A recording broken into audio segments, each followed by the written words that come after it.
Okay.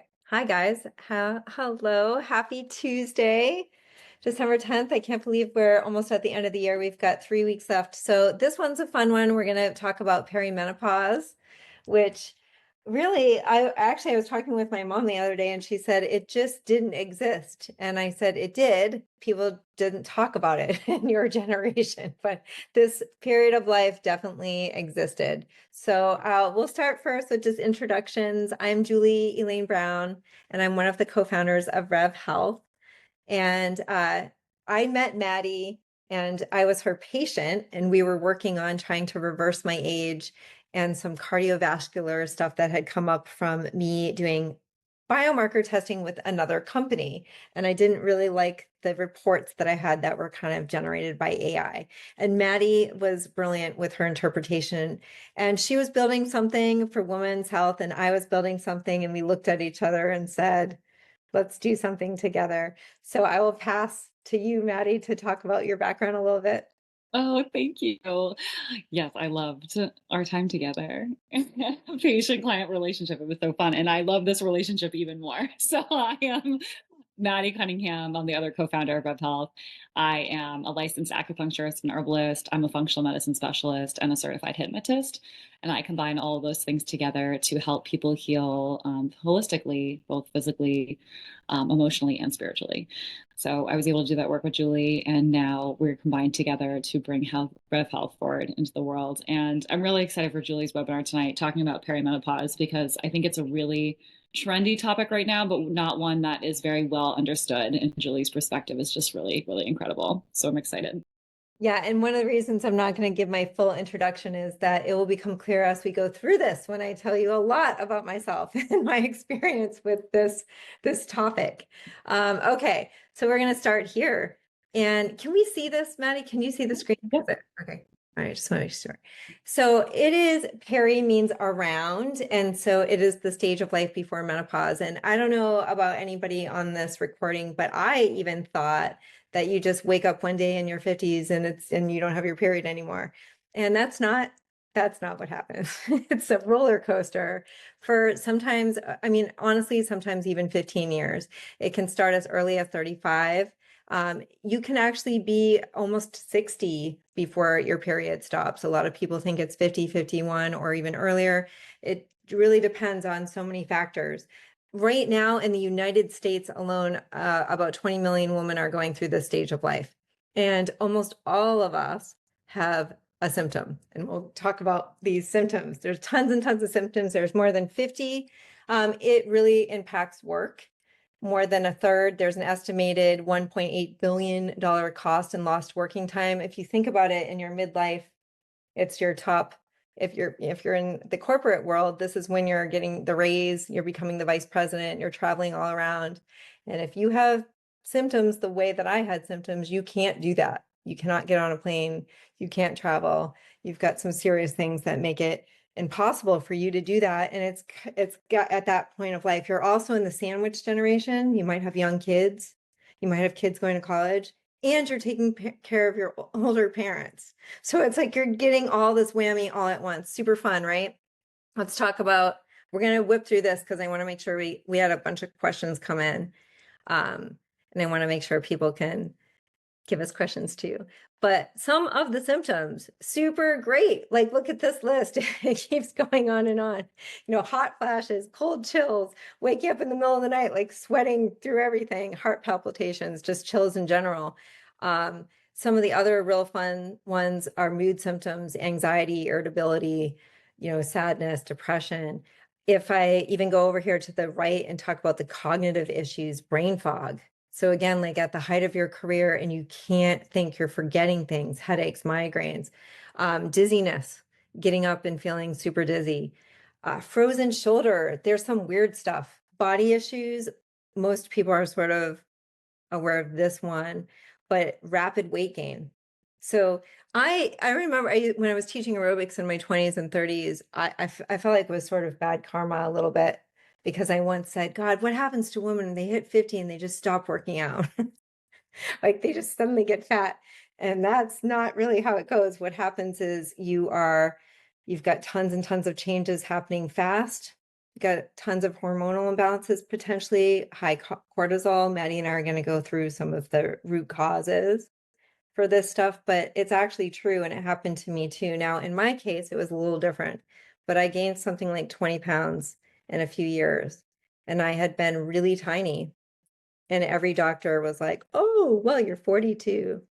That's what it is. I'm going to keep going. Lots of other things that happen down here. So total loss of libido, no periods for months and months. And then eventually you stop having your period. But menopause actually refers to one day after 12 months of no period. So there's a lot of people in perimenopause that will even go like 11 and a half months. And some women want it to be done because they're experiencing so many crazy, weird, heavy periods, or just painful periods, and they want it over. But my perspective on it is, instead, why don't we try to fix the symptoms? Why don't we try to fix that and make you feel better? Heavy periods, blood clots. I mean, this is fun stuff, right? Like, this is a fast way to lose lots of guys on a call. Here's the stuff that can happen with you. And then even beauty stuff. So a lot of women will get extra hair growth on their face. They will lose their hair. At one point, I would brush my hair and clumps would fall out, and breakouts, dry scalp, dandruff, brittle nails, like nails that will actually fall apart. And then this was kind of fun. And it's true. I can verify that all this is true. You get shocked more often. I have no idea why, but there's actually studies about that. We have that. And apparently more intuition, gum and teeth issues, including bleeding gums, changes in your voice. I mean, this is really fun, right? So you're hitting 40 and then all this happens to you. Really awesome. And so what happens, and this is kind of what happens, is women are sick of it, and they go to their doctor, and their doctor is like, we can resolve this by putting you on HRT, or removing your uterus. We can just go ahead and just get rid of it, and then you won't have any problems. And so actually my doctor at Brigham and Women's said there's more than 600,000 hysterectomies in the United States. And the quote that I got from him was 95% are not medically necessary, but this one's from Johns Hopkins saying 90%. Either way, that's a pretty high number. So a lot of women are going through all of this and they're suffering. And I have many friends and relatives who had a hysterectomy because they were like, how did you deal with all the stuff? And we're going to get there. It's on a couple of slides. So I love this picture. Okay, listen, this is literally true. This happened in the late 1800s to early 1900s. Whenever a woman complained about any issue, like having to deal with her uterus or anything, it was called hysteria, and the cure was actually fingering. In fact, the vibrator was created because of this. And if you got an orgasm, and then you would be better, right? So your doctor would do this to you. And this isn't that far. This isn't like the 1200s, right? It's like late 1800s to the early 1900s. But if it didn't work, if the woman was still crazy, they would just remove the uterus, right? So this has been going on for a really long time of like, we don't even know what the problem is, but we're just going to get rid of it. And I don't want this whole webinar to just be about that. But the reason it is the number one surgery for this stage of life is it's terrible to go through these 50 plus symptoms. It can be so painful and awful. And again, you're experiencing work stuff, relationship stuff, kid stuff, all at the same time. And women are like, I just want to be done with it. Hysterectomies work for a lot of people. I personally opted not to get one, and I'm going to tell you on the next slide why this happened to me. And the reason we bring it up in this is because you're solving a lot of problems when you get one, but you're introducing more problems. And Maddie can like say more on that. I don't know if you want to wait until we're done with all the. Oh yeah, no, this is amazing. I can't wait for everyone to hear your personal story because it is so We're gonna go right here. We're gonna go. Okay, so this is a picture of me in 2022, and I gained tons of weight. I was 108 pounds before, and then I was 130, and then I kept gaining weight, and I had a 16 centimeter fibroid, but I went to doctors from the age of 42 to 48. So 6 years that I went to doctors, and I was told I was in perimenopause. There was nothing I could do about it except hormone replacement therapy. That weight gain was totally normal. That some of the things that I was told, and I wrote them down, of course, because I'm writing a book on it, were at some point you have to admit that you're getting old and stop trying to look and act young. Just be done with it. I still don't know what she meant exactly, like stop advocating for myself or like, as a surgeon. And then I had a doctor's appointment on March 31st, 2022. I almost canceled because I had such a heavy period. And I got in there, and for whatever reason, my body just decided that today was the day I was going to hemorrhage. And I hemorrhaged on the doctor's table, and I had an emergency ultrasound, and I had an emergency surgery that day. What they found is that 16 centimeter fibroid. This is it. I don't know if you can see my little mouse. I mean, it's pretty enormous, but I also had tons of other fibroids. And then I had one fibroid that was birthing itself. And my uterus was the size of a 7 month pregnancy. I was dilated. I was literally giving birth to a fibroid. And it was causing me to bleed to death. So I had to have a surgery that day. And I was told that the only solution was a hysterectomy. And anybody who knows me, Maddie knows me, a couple people on the phone, I think know me. So yeah, I think you know that I'm sitting there bleeding in a doctor's office, and I was like, I'm not having a hysterectomy. Like, this is not, I'm not going to do that, And my surgeon's like, you don't really have a choice here. And so I informed her I was going to leave. She said she couldn't do that. She'd have cops come to my house because I was like on imminent death. And I was bleeding a lot, but I said, I don't want to lose my uterus. What else can we do?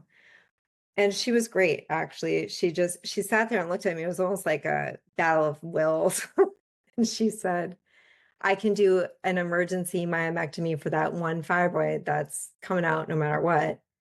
And at a later point, you're going to have to deal with this gigantic one that's not really causing any issues except for the fact it's causing anemia and weight gain, but it's not really like causing imminent death.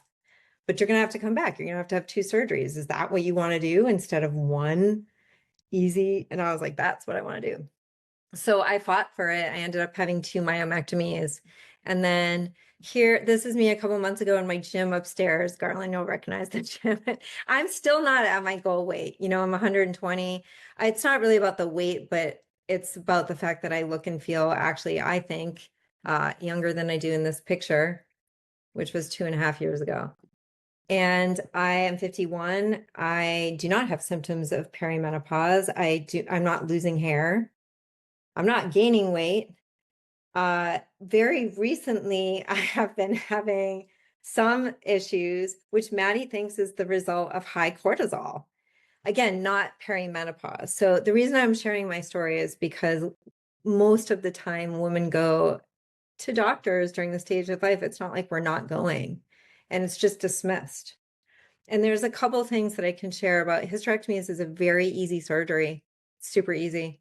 I mean, you get in there, you're in and out. Normally, it's a pretty easy 45 minutes under, and they're just removing an organ, right? So it's actually a fairly simple process. And my friend Tom, who's a doctor, he went to Brigham's. He's a Harvard doctor. He went to Brigham's for his residency. He was like, every doctor learns how to do a hysterectomy, but less than 1% know how to do a myomectomy, which is fibroid surgery, or any other surgery, endo, PCOS, anything. You could have cyst on your ovary. Anything else is complicated. It's a more complicated surgery to try to go in there and save stuff. It's really easy to just take out an organ. I mean, it's not easy, but it's easier. And so a lot of surgeons will just say, this is the easy thing. And I fought for it, and I will never regret that. The other thing is also now to be 51, to literally to go through this from 42 to 48 and suffer for that many years. And now I actually feel better and look better than even when I was 42. So there's all these myths that we need to talk about, because if I had had blood work, I'm just going to go right here, because it's part of the reason why Maddie and I got, together and also wanted to start Rev. If I had just run labs Now, it's not that easy. As we know, you can't just go into, I mean, listen, you walk into your doctor, you try to ask for anything, and they just don't, they're not gonna, give you lots of labs. You also usually have to have a diagnosis, and perimenopause isn't really a diagnosis. So if you're anemia, they might run some blood work if you're anemic, but usually they're just probably going to run what, like a basic hormone panel, maybe CBC. But if you want everything to tell the full story, and I will definitely pass this part to Maddie, you have to really advocate for it, or you have to go through a company like ours now. But what I did is I'll just say it because I don't consider them a competitor, but Function Health, that's what I used. And I got the lab work that I needed. I didn't like the interpretation of it, but I got some of the labs.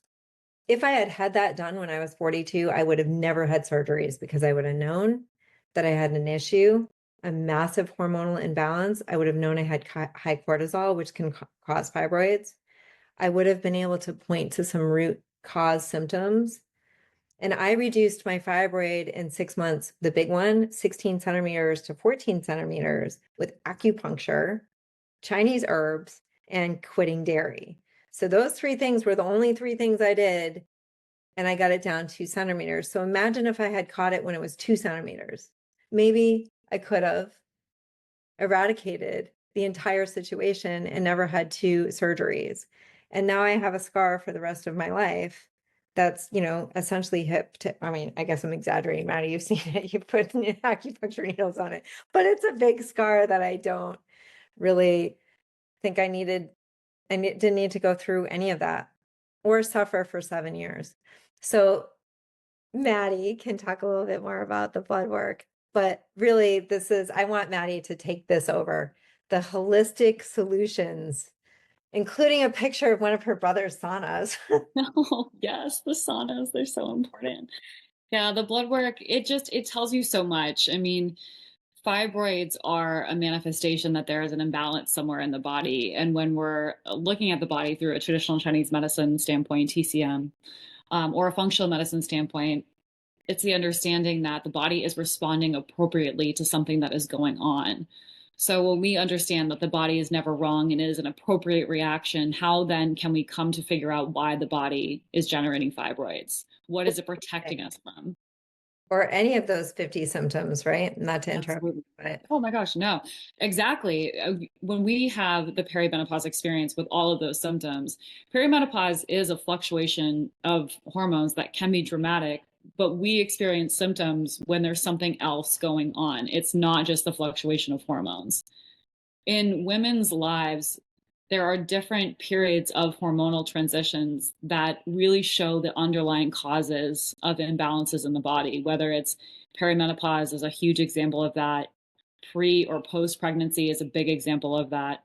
That women are more susceptible for these imbalances to come to the surface. So instead of medicating away the symptoms or surgically removing organs, we can stop and listen and say, what is the body appropriately responding to? What do I need to figure out what's going on with my physiology? So TCM, acupuncture, and herbal medicine are super effective, more effective than HRT to alleviate perimenopause symptoms. Herbal medicine is absolutely beautiful, and especially traditional Chinese medicine, herbal medicine is a really amazing way to look at the body through a systems biology approach and understand how organs are relating to each other in both energy and physically. And then diet. In Eastern cultures, women don't experience these same hormonal fluctuations. Julie has done so much research on this that 7% of Japanese women experience the hot flashes and vasomotor symptoms compared to 70% of American women. It does not have to be this way. But it is this way in our culture, and we have to start asking why. A lot of it's environmental exposures. A lot of it is our food supply, what we're being exposed to through a diet. A lot of it is our culture around food, our stress response, how we are relating to our lives and work. So if we can examine those things and really examine lifestyle factors and environmental factors, we can make a really big difference there. And then sauna, as everyone knows, I'm a huge fan of saunas because I'm such a believer in environmental medicine. And in Nordic countries, the sauna is so common and women don't experience as much perimenopause symptoms. So that really says something. If people are actively detoxing and making it a way of life, their bodies are ridding of these things that can be more estrogenic, and act as more body pollutants, so that we're not having the opportunity for fibroids to grow within the body. Yeah, and even new studies that literally one research that came out just a couple months ago saying that sauna use can potentially delay ovarian failure and Mm. get rid of that menopause body. So it's, I mean, all of these things, these holistic solutions. And I think for me, especially because yes, I was using acupuncture, of course, and Chinese herbs, and I am not on hormone replacement therapy. For me, I did not do well with the birth control pill in my 20s. It's very it's very similar stuff. And I would rather be natural. And for it's working for me, this very holistic natural approach. And most people know that I am, personally, for me, I do not do Botox or fillers or anything like that. It doesn't make sense for me to kind of do anything not natural. And everybody has their own way of doing everything in life. But if you go to a traditional doctor, and not all of them, I had a great surgeon and she is very supportive of my path right now. But she's like, most of the time we just do HRT because it will make you feel better faster. And that's it. It will make you feel better because it's going to mask your symptoms. And it's not actually curing anything or fixing anything. It's the same thing with hysterectomy. You're going to have some symptoms, or certainly you're not going to have heavy periods anymore. You no longer have a uterus, right? Although you can still bleed after a hysterectomy, but that's another thing. It wouldn't necessarily be positive. But these sort of things that they're doing with HRT or any surgeries are not fixing what's going on in your body. For me, it was a combination of so many things that it's hard to kind of pinpoint, right? Like I had a registered dietitian who said, as a vegetarian, vegetarians are kind of the worst. We eat tons of dairy. That's our protein. So we don't eat meat. I wasn't eating fish for many years. And I was just eating a ton of cheese, which is great. It's really fun. But it wasn't doing me any favors with the fibroids. So some of this high fat cheese all the time wasn't really necessarily working. I even though I have an exercise minor and was a certified personal trainer for a long time, even I bought into the trap that over 40, you just can't work out that hard, right? So it's doing a lot of yoga and long hikes. And I do a lot better with high intensity training and really like almost 85% of my heart rate, like short bursts, which is, not supposed to be done at my age, but it has really worked for me and lowers my cortisol. So, and it could be also, we can talk about the environmental pollutants. Maddie did a webinar last week on detoxification for preconception, but you can detoxify at any point. I grew up on a golf course. And we actually have a member who also grew up on a golf course and she has fibroids. There's a huge link to the glyphosate that's used in making that grass look so beautiful and clean all the time and issues later in life. And then there's all sorts of other things that it could be. But in my case, my surgeon had said most women who have fibroids have a myomectomy and 2 years later we see them again because you have a propensity to fibroids and they come back. Then, which is a reason to get a hysterectomy. They're not going to come back if they have no place to grow. I don't have any fibroids because if you can, and I have to work on it, right? It's a lifestyle thing. Fibroids are really common, like more than 80% of women my age have them. So that's why I keep mentioning that. But there's all sorts of other issues, including PCOS, endometriosis, cysts on your ovaries, and then other thyroid problems that will come up. I mean, Maddie, I know I'll defer to you, like all the stuff that comes up at this phase of life. Yeah, a whole lot can come up. I mean, when there's any phase where there's these hormonal shifts, any vulnerabilities are going to come to the surface. So this is where we see, especially with decreasing estrogen, we have a little bit of bone loss. Well, really corrosive toxins get stored in our bones. So are people having hot flashes because of their fluctuating hormones, or are they having hot flashes because now there's lead in their system that was stored in their bones safely for decades? And with thyroid issues, if we have underlying potentially autoimmune disease, that can come up now. It's the body can exist in a state of homeostasis And really, it can be super resilient for a really long time. But the second we start to have any of those fluctuations, the thyroid, any kind of toxins can come forward, autoimmune issues, you name it. So being able to go into a perimenopause journey, understanding your baseline level of health is so important because you can keep a lot of these things really regulated, even among those hormone transitions that are happening. You don't have to experience these symptoms. And I'm actually really glad you brought up, the declining estrogen, because that is normally what happens as you're getting towards menopause. You have a declining estrogen. In my case, I had super high estrogen. So a doctor looked at my birth chart, they saw 1973 and just immediately assumed I'm heading towards menopause. I have low estrogen. Let's put her on super high estrogen hormone replacement therapy. Meantime, I have a 16-centimeter fibroid. So had they actually done that, it would have made it worse. It would have grown even more. They love estrogen. They just love them. A lot of pregnant women get fibroids too. It's like they just love that. And then I also wanted to, so again, without knowing, no blood work, no ultrasound, without having any idea, just looking at a birth chart. So I would say, and that's one of the questions that had come in. And I had actually talked to one of my friends' wives early last week about she had fibroids as well, and she's my age, and no blood work, right? So she went and advocated for herself and bought an ultrasound. It was like $500 out of pocket, and got the answers that she needed, and then walked into her doctor and was like, look at this. What can we do about this? This is the problem. And sometimes they're not a problem, but if they're like, 10 centimeters or more, they're probably causing some sort of issue, and they can present differently for different people. But it's a huge reason why a lot of women in their 40s are having issues and or other things. Your doctor doesn't know. They don't know unless they run all the blood work, everything, not just a hormone panel. And then I think the other thing that we had got a question in also about, does everybody go through something? And I would say, the statistics are there that like over 90% of women in the United States and Canada have some sort of perimenopausal symptom. But again, other countries aren't presenting the same way. So you have to start looking at like, what are the women in these other countries doing? So in Japan and in China, they have less perimenopause symptoms. Well, that doesn't really surprise me with some of the Eastern medicine and Nordic countries where you're using the sauna. Now there's a potential that in some Nordic countries people don't talk about it. It's still kind of sort of a shunned topic, and American women are talking about it all over the place. So is it because, somebody who's living in Norway can't feel ready to speak about it? But you don't have anywhere near the percentage number of hysterectomies or doctor's visits related to it. So I think you can be pretty stoic up to a certain point.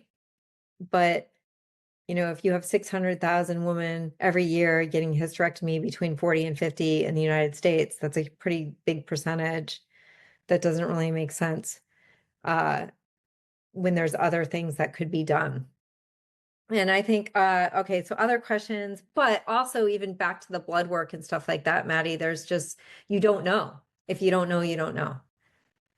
Yeah, you don't know. And we don't know what the underlying cause of any of it is unless we go exploring. And Julia, as you know from your research, there is a lot of value of keeping your uterus even past reproductive ages.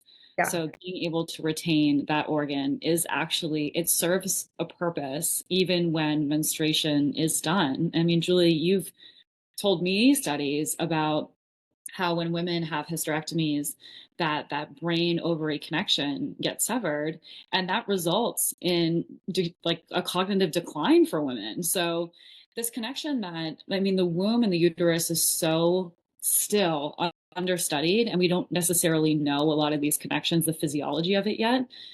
And it's so sad to see so many hysterectomies performed when that connection isn't still fully understood, but yet we're seeing the consequences of it play out. I would say, I think we definitely probably want to do another webinar just on hysterectomy as alone, but it is the most common surgery for perimenopause, and it's what doctors recommend. Pretty much it's blanket. My friend Tom, the doctor, he said there's two things it's like textbook. It's like the care is hysterectomy, HRT, boom, boom. So you're going to hear those two things over and over again. And then there's more people like me speaking out and saying, you don't have to do that. No, you can do whatever you want. And if you're completely done with it, I appreciate it. I mean, I was on one plane and not to be super TMI, but I was on a business trip and I bled through and I was in first class and the guy next to me was like, this is disgusting and I should not be paying this much money to see like that. And I was like, did you think I wanted that to happen? You know, but it was really traumatic for me. And I actually stopped all business travel after that. I literally stopped and I put my number two for my consultancy, Zach, on all my trips, which significantly decreased my work. So I'm one of them that actually had problems with my own consultancy where I couldn't take work. But, some of the really fun, like I have a whole chapter in my book about the fun things that happen after hysterectomy. I mean, a lot of people don't care, but it immediately ages you. I mean, you will age rapidly, and there's nothing you can do about it, even with HRT. You will age rapidly. So it's gonna you just lost your uterus, and of course that's gonna happen. Now, there's lots of things you can do to make yourself look better. Most of them are gonna be, surgery, surgery or a lot of fillers. But if you want to age gracefully, naturally, losing your uterus is not recommended. Um, More than 20% of women lose their sex drive completely, which I think is not acceptable, but doctors have decided that that's okay. I think if the same thing happened for dudes and you were going to have a surgery and they said 20% of you are never going to want to have sex again, like it would just not happen.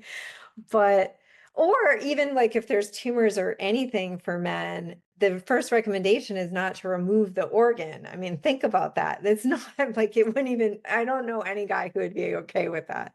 The first thing is to try to save, try to remove the tumor or try to remove the issue. And only when that has failed will they remove something. So the first course of women, but there's so many issues. I mean, so many issues. The rage that can come from it, lack of sleep, no sex drive, not like painful sex, these things that I think doctors don't really tell you about. I mean, I sat in one doctor's office and I said, can you tell me about the side effects? And she said there aren't any. And I was like, I walked out of that appointment and then I got called by the head of Brigham and Women's because I was becoming a real problem child. I was advocating for myself and trying to figure out why I couldn't get the surgeries I wanted. And I was probably annoying a lot of people. But I remember he called me and I was like, I don't like her. And he's like, the feeling is mutual. Because we were looking for a surgeon who could get my complicated case, 16 centimeter fibroids, pretty big, and it needed a specialist to do the surgery. But the person who actually did it was not actually a specialist in fibroids. She was a high risk maternity surgeon. So, but I trusted her, and that's all you need sometimes. So another thing I would say, as just even like going back to even like this first slide, right? During this stage of life, and it can happen as early as 35, really, it really can. If the median age is 51, and you can be up to 60. I mean, if you think about this, like women can be pretty young and having this. I would say the first thing to do is one, if you're between 40 and 50, you probably are in this phase of life. But from a traditional Chinese medicine perspective, this phase of life, even though the symptoms can be quite different, and in some cases not that different from like PCOS and other things, right? Look at this, there's a lot of this that's also on a PCOS symptom list, right? So anybody who has that. So these phases of life from a traditional Chinese medicine, the root cause could be very similar, as Maddie knows. And it's sort of why when we even created like together sitting in Vermont, like trying to figure out this foundation protocol and trying to figure it out so that it could work for a woman in her 30s trying to get pregnant or 40s, but also work for somebody in perimenopause. And it's brilliant when Maddie was like, but wait, the root causes are Yeah. because of these, and this is what she can look into. Yep, you treat the patterns, not the diagnosis. I don't care at all what label someone has been given with any sort of disease diagnosis. I care about the patterns and the underlying issues that are then causing your specific manifestation. So it just doesn't matter. They are, in fact, almost always the same. I love it. And I don't think a lot of people really realize that. So even on, our site when we were saying, and sometimes it's helpful because that's the paradigm we're in, where it's like, what phase of life are you in? Well, 40 to 50 is that perimenopause state, but is it? Are you really in it? Because I don't actually really even like saying that I'm in it right now because my AMH levels have gone up since my fibroid surgery. I mean, there's a lot of things that could be done in the future.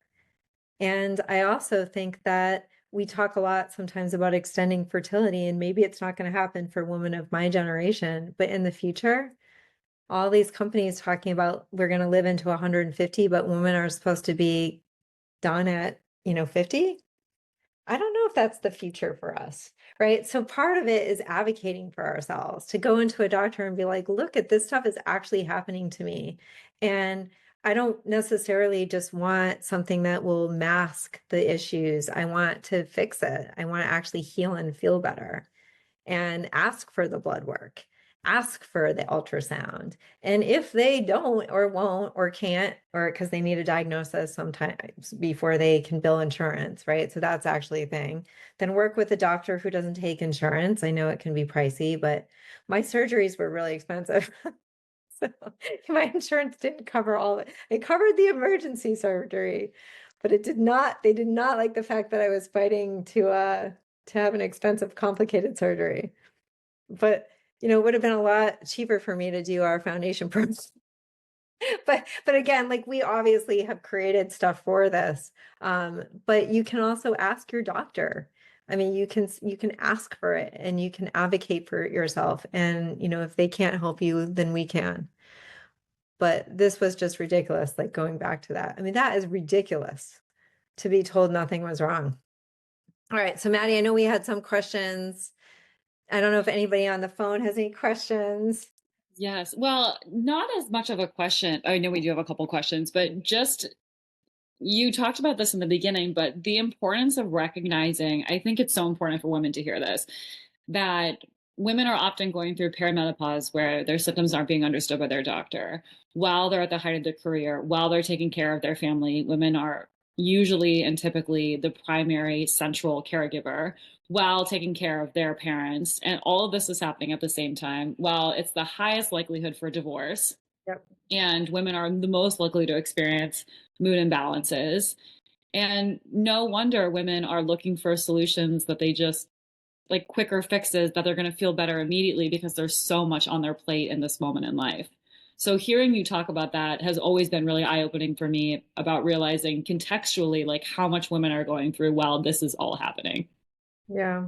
I think it's the empathy on that too. It's like I think it's hard to imagine if you're in your 30s, right? You can see women going through this or or even experiencing it with like your moms or anything.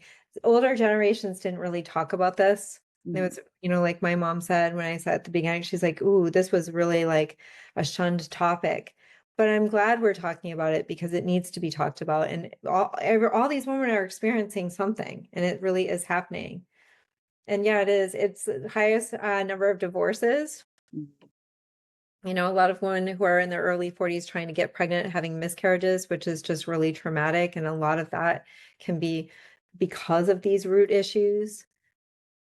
And, meantime, there are actually women like much older having healthy pregnancies. So what's the difference? What's going on?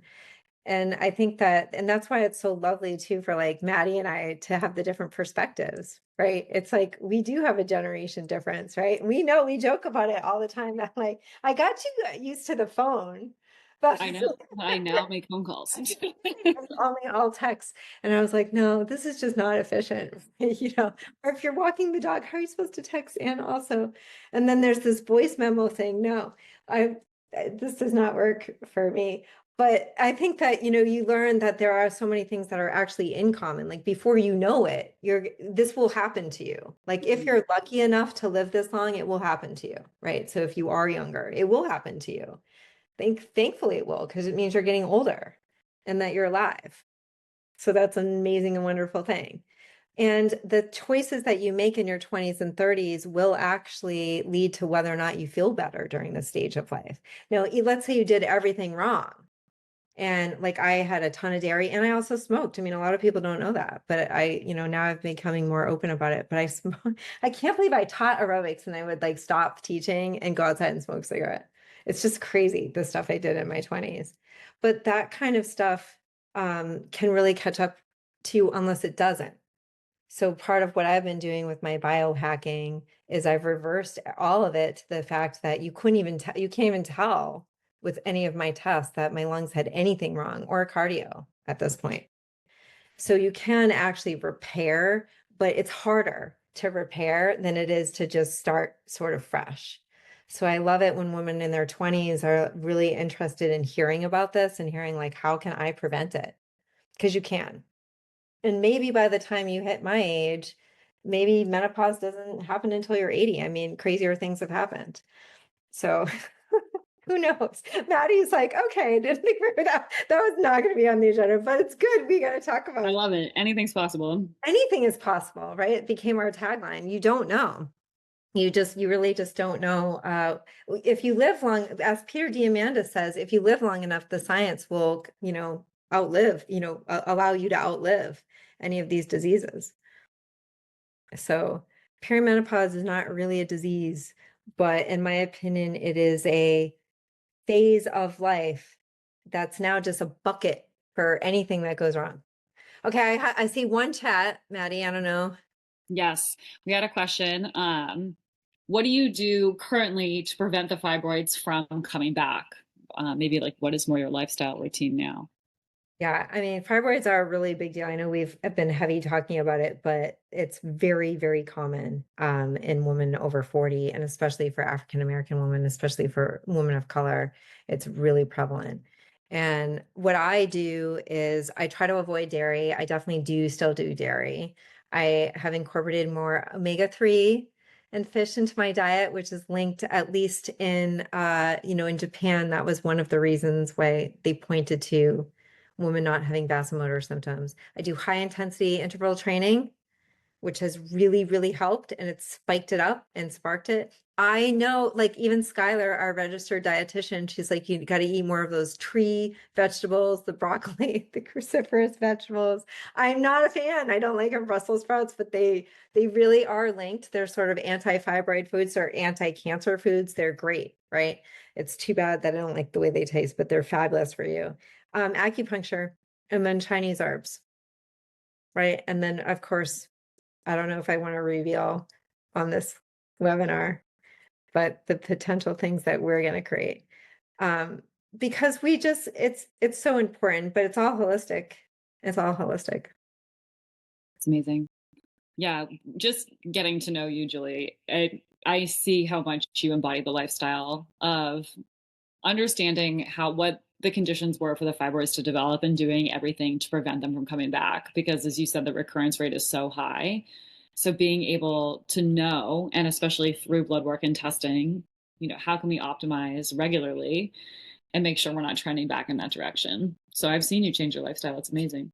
Yeah, I mean, I should actually add the most important thing, right? Which is that I was the first patient of Rev, right? The first Yeah. member, and that I do get my blood work tested. I actually get it tested every 3 months, and I have been for 2 years since my surgery because I take it that seriously. We don't necessarily recommend that. We say every 6 months, or a year, depending on what's going on with you. But for me, it's so important. Like I never want to go through that again. So it's a priority for me. And then if I see something like my cortisol levels, I mean, Maddie was like, "Ooh." But nothing deters you.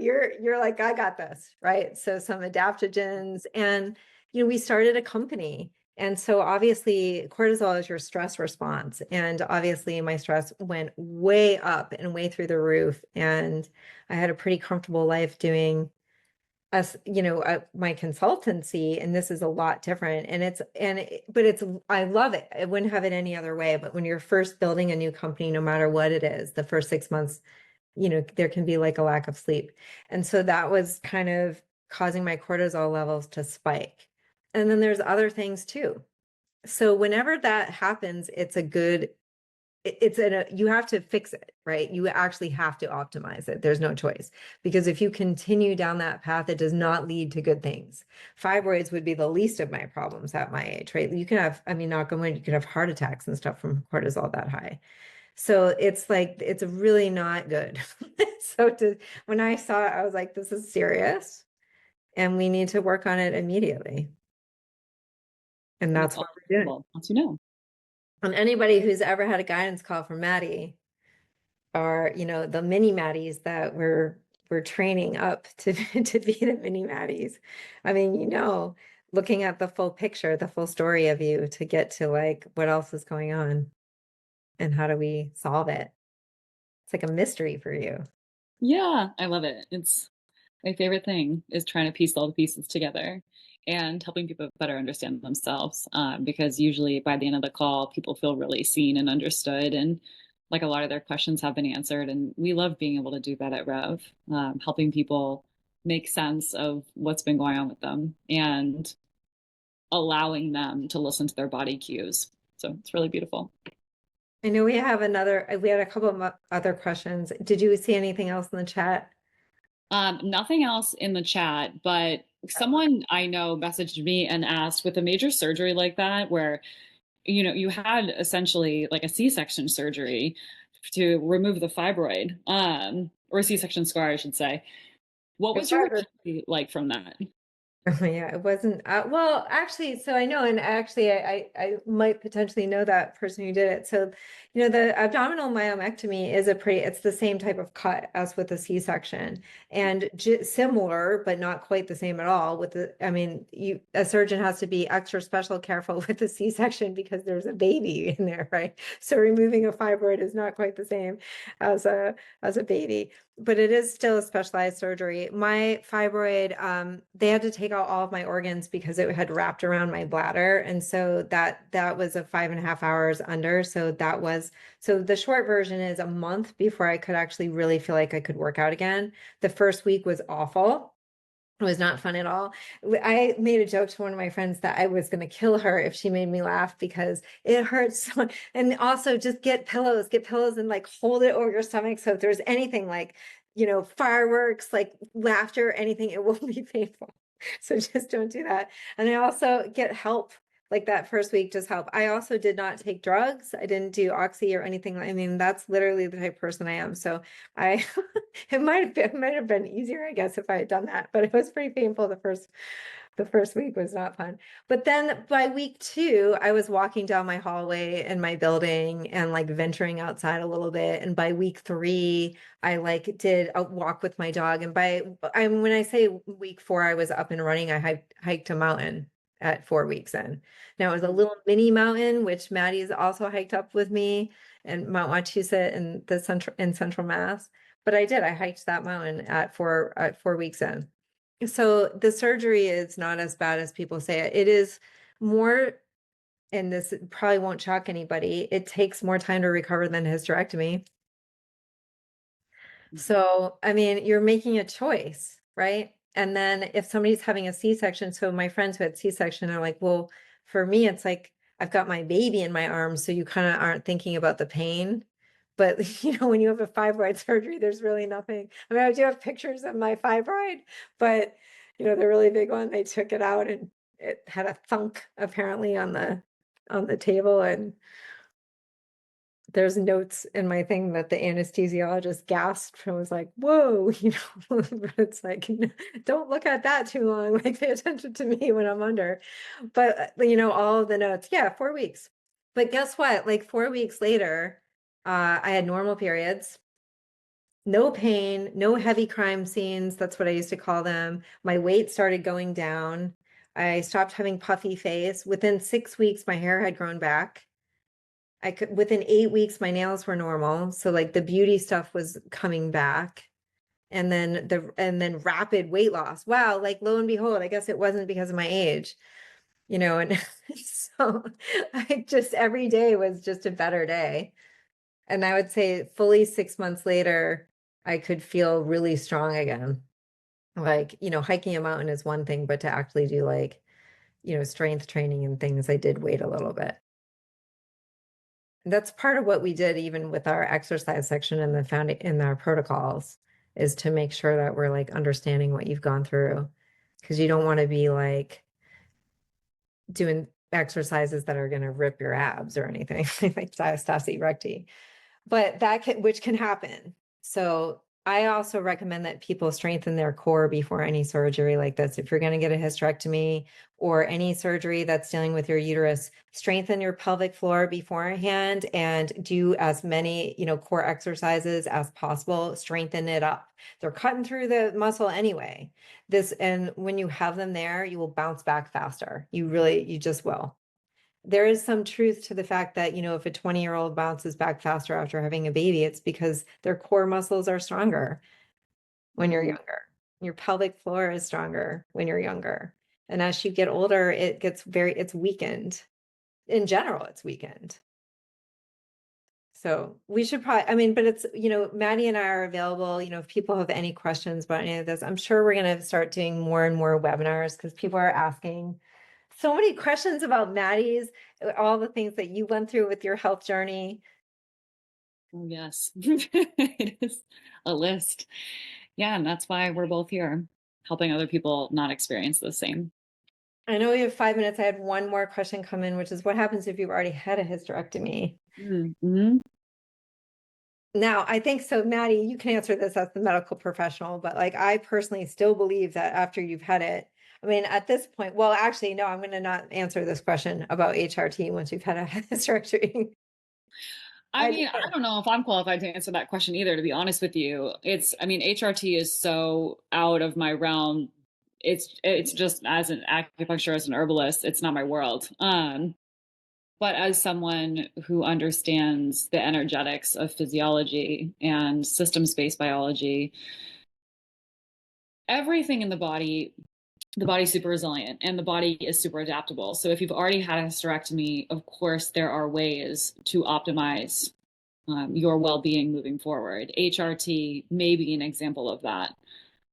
And there even more reason to do the underlying work to see what else is going on in the body now that we have an organ removed that definitely plays an integral role in female reproduction and cognitive function. How can I make sure all other cylinders are really firing? So the blood work is still absolutely applicable. Understanding your toxicity level, your cortisol levels are absolutely applicable. And then for women, I mean, this is a total opposite end of the picture energetically, since the uterus and the womb is so highly associated with bringing things to life and creativity. I'd really want to make sure that we have an outlet for that. So are we bringing things to life and bringing things forward using that sense of creativity? Are we creating new things still, even with that organ removal? And can we use that as a surrogate way in order to have like an energetic uterus of sorts? So that would be something that I would really be focusing on. This is like Maddie. I mean, this is the stuff I live for when you're talking about things like that. We have menopausal women actually, and so if you have your uterus removed, you go into chemical menopause.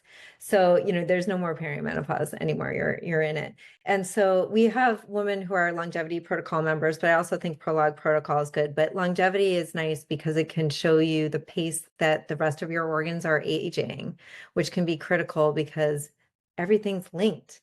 And part of Western medicine is a doctor is a specialist in one organ or one thing or one system. And functional medicine and definitely Chinese medicine is more of understanding the whole body and mind is working together. So with all of our protocols, we do talk about life purpose, and some people are like, oh, whatever, but it's actually not a whatever. Every blue zone, the people who live the longest and the healthiest, they have community and they also have a strong purpose. So knowing what that is, and it becomes especially important, if you're in your 60s and you're like, well, now it's done, it's not.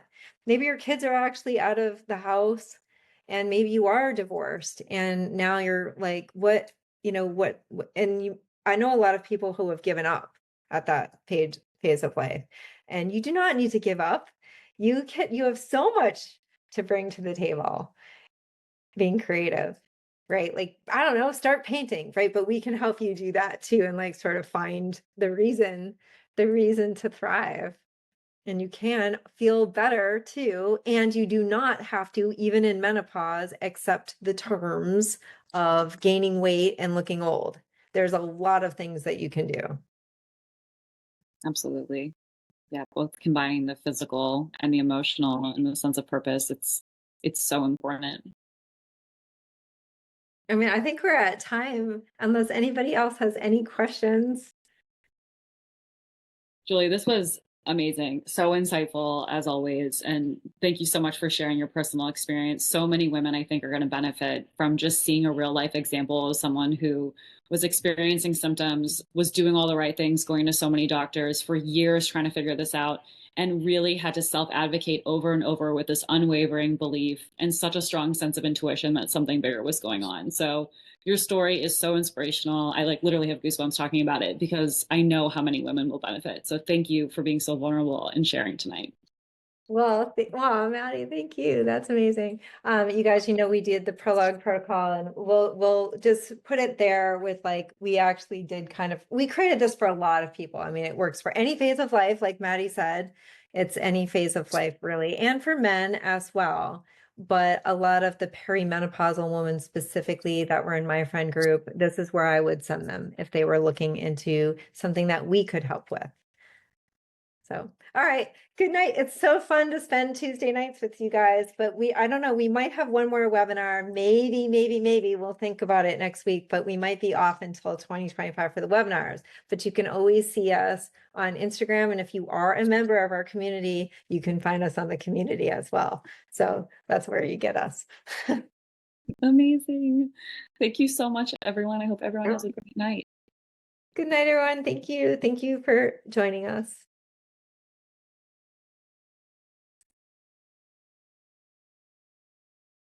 Did I not record it? No, it's still recording. Okay.